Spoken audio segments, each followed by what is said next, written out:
blues is more than just a genre. It's central to all modern music. From rock to jazz, the blues has influenced countless styles and continues to be a vital tool for musicians everywhere.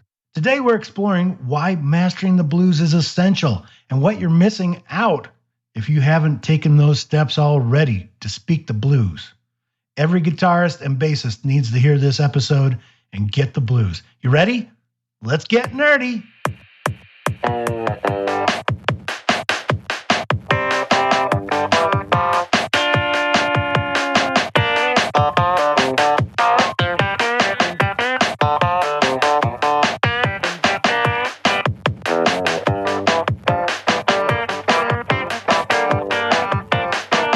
Welcome back, everyone, to Guitar Nerd. My name is Andy Schneider. This is the place where we talk all the nerdy stuff. This is the place where dewdrops cry and cats meow. Can you tell I'm pretty excited about the Spinal Tap sequel that's coming out this summer? Pretty excited. Kind of been living with the old soundtrack in my ears, in my life. That movie was absolutely central to being a musician of all stripes. My jazz friends, my rock friends, everybody knew Goes to 11. Everybody knew every joke. And it really said so much about what it is to be a musician, especially a rock musician, but all musicians, I really feel like identified with the characters that were in that movie. And I'm not getting paid by Spinal Tap. Oh my goodness. Talk about we're not worthy. We're not worthy. I can't wait. It's gonna be fundamental. Oh, I'm gonna have so much fun. This is the place where we talk about all the nerdy stuff, not just 12-inch high Stonehenges. We're going to talk about the blues this week because whether you're new to playing or have lots of experience, I think you'll agree the blues is central. You already know this. You love the blues. Everyone seems to love the blues. You can travel to every continent, and they're glad to hear you play a blues song. But that's not just why to master the blues.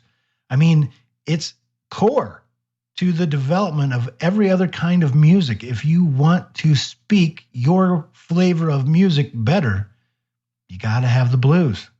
And it's not hard. It's actually pretty easy when people start to show you how to get into it. And we're going to talk about all that later, but I'm going to give you a few reasons in case you need more convincing, because maybe you haven't thought about the ways and places in which the blues affects your kind of music. So we're going to talk about that, about the aspects of your kind of music and how they grew out of the blues, chances are. Yeah. Mastering the blues is a lot like getting the cheat sheet to all kinds of Western music. It's like getting the secret codes to being able to speak to any musician musically, being able to speak to any music audience more musically. And once you know these cheat codes, once you know how to unlock the blues, you can spell out any style you want. So the first reason to master the blues is that it's foundational to every other kind of popular music today. The blues originated in the Deep South, started with one chord, and then you start to hear the one chord and the four chord and the five chord being introduced. And that was so pervasive and such a magic elixir of music that it spread very quickly. Whether blues came first or gospel came first, we can debate all day, but they definitely influenced each other. And quickly out of the blues conversations, the blues music that was being made, came jazz, and then rock and R&B. And from those, pop music. Pop music's still heard today. It's not just the 12-bar progression that defines the blues. Blues can be anything. Blues can be an 8-bar progression. That's pretty common. 16 bars. That's heard even more. You'll hear that definitely in old R&B stuff that feels very bluesy. Understanding the basic progression helps you grasp many other structures of music, Because one of the beautiful things about the blues is it will be whatever you want it to be. Once you master how to speak it, you can take it apart, recombine it. It's kind of like those kids' Lego blocks. Or, well, I was a bricks blocks kid, but never mind. Those little blocks that you can take apart and rearrange to be whatever you want it to be. That's the blues. And sometimes you can put it back together and make another kind of blues song, something that people would agree is blues. And other times you might take it apart and put it back together with a heavier drum beat and a more aggressive tone. And we call it classic rock. Well, that's just one reason to know the blues. Improvisation, ear training, that's another.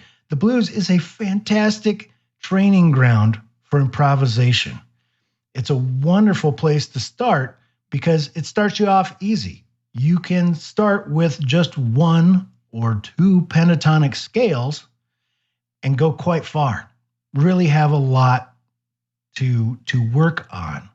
When improvisation starts, we'll often play the same scale over all 3 chords, the 1 chord, the 4 chord, the 5 chord that make up most blues.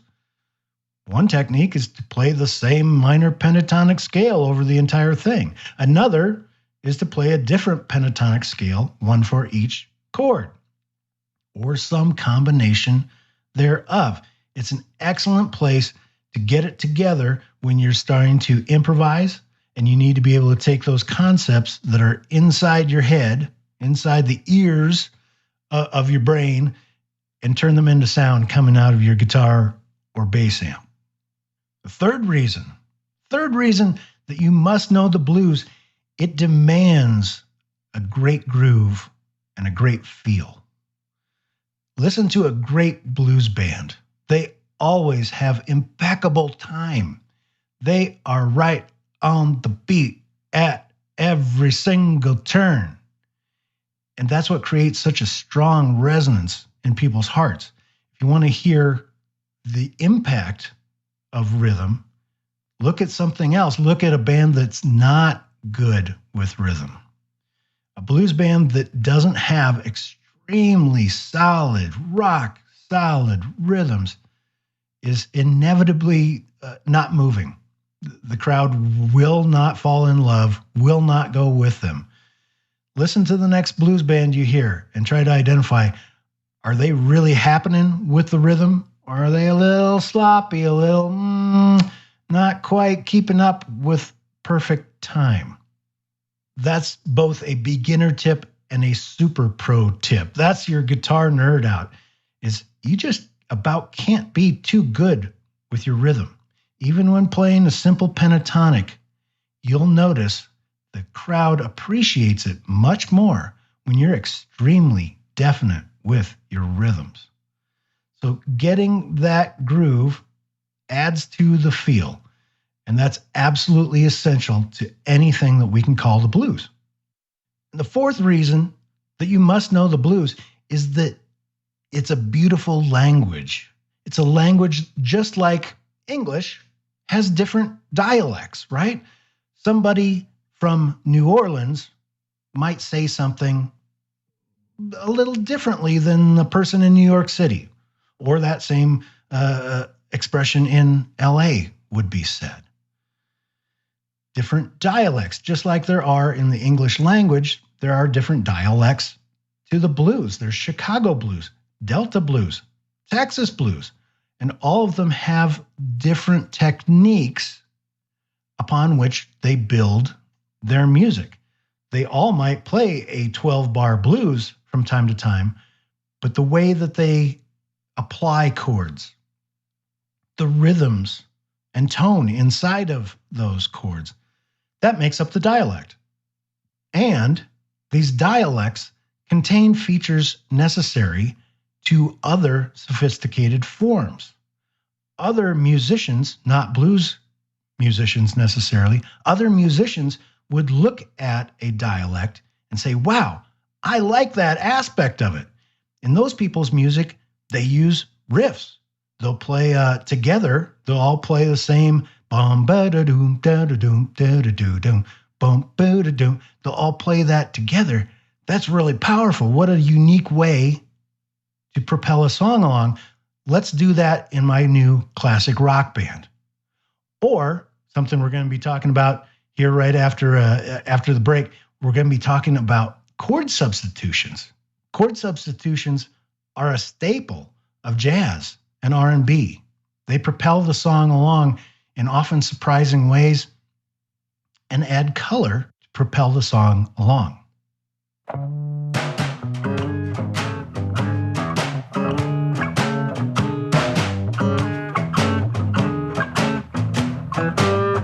I know that look real well. I should be catching. Well, if you're enjoying this episode, I want to take your blues skills to 11, Spinal Tap reference, head over to the Guitar Nerd companion website, seeingmusicbooks.com.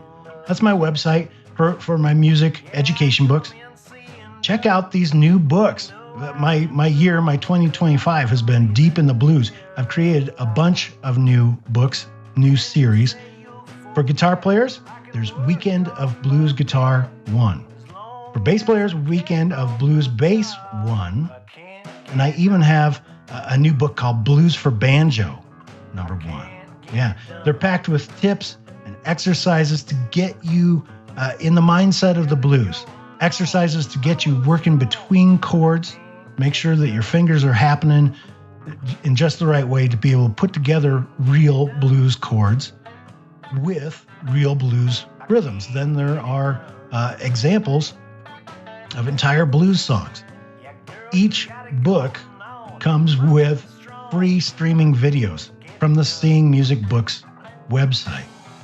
I can't say enough about how helpful that method is for learning, being able to hear what's going on while on your screen you can follow the pick along with your exercise and hear the rhythm, hear the chords, check yourself and make sure that you're getting there correctly and as quickly as you can. Now, all of these books, yeah, they come in a variety of languages, but they also come for left-handed players. Got them for right hand, got them for left hand. They're available everywhere books are sold. Weekend of Blues Guitar, Weekend of Blues Bass, and Blues for Banjo. Check them out today, seeingmusicbooks.com. I can't get it done. Yeah, honey, you got it going on, and my will is strong, but I can't get it done. I can't get it done. This is the point in the show where we like to nerd out and get into something a little bit deeper, and I've already promised you chord substitutions. This sounds pretty heady, and if you've ever heard your jazz friends talking about chord substitutions, it can be, but it doesn't need to be. And I'm going to show you exactly how simple this is. You can start using chord substitutions immediately after this episode is over. I'm going to show you exactly how. So I've got my trusty guitar here and the old Gibson GA6, my first guitar amp. It'll always be my guitar amp. Imagine a song has 4 bars of A, right? So we've got 4 bars of A major, and maybe the rhythm goes like this.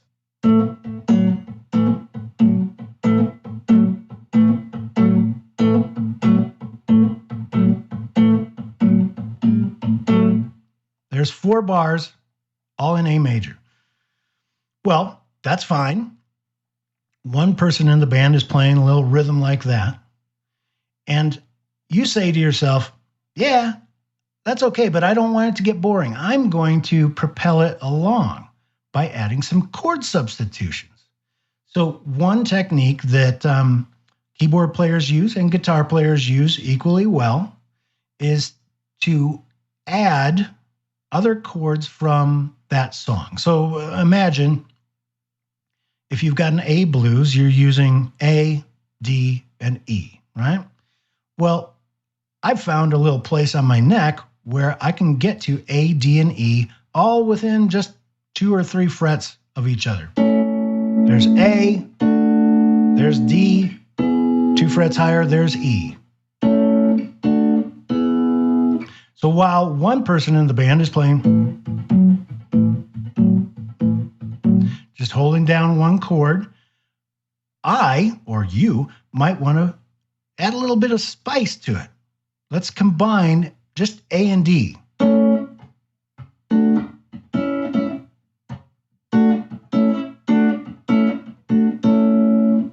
And that works perfectly well over just one big A chord that's going along.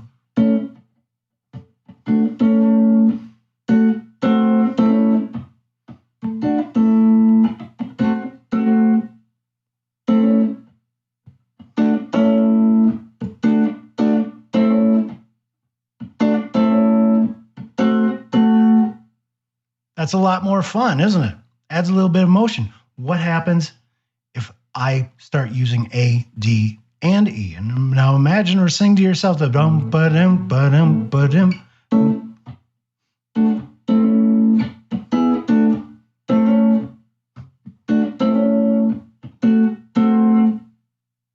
Okay, that was interesting. All made up? Yep, just made that up on the spot by improvising.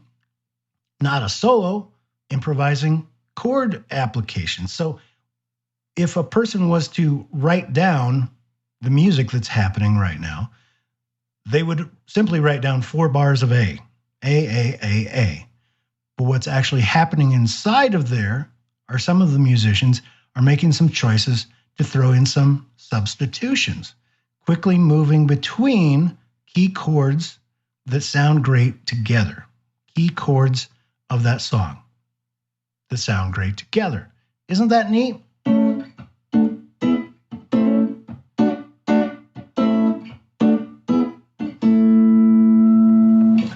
That's a lot of fun. And you can easily hear how that sort of approach of quickly going between the 1, 4, and 5 might be used in a gospel song or an R&B song or a rock song or a pop song. It gets used quite frequently by multi-string or multi-fingered instruments like keyboard and guitar.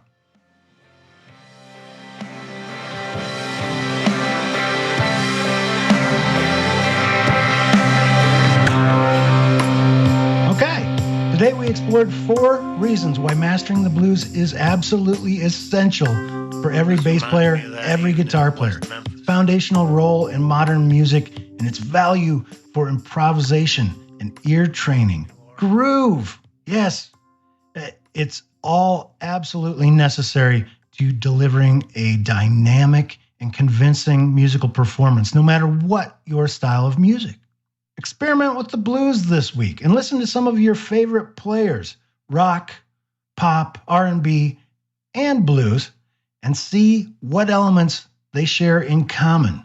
I think when you start thinking about it and looking for it, you'll see many ways in which the blues influenced all other kinds of music. See how blues transforms your playing and transforms your convincing and moving performance for your listeners. Until next time, have a great nerdy week. I'm Andy Schneider, and you've been listening to Guitar Nerd.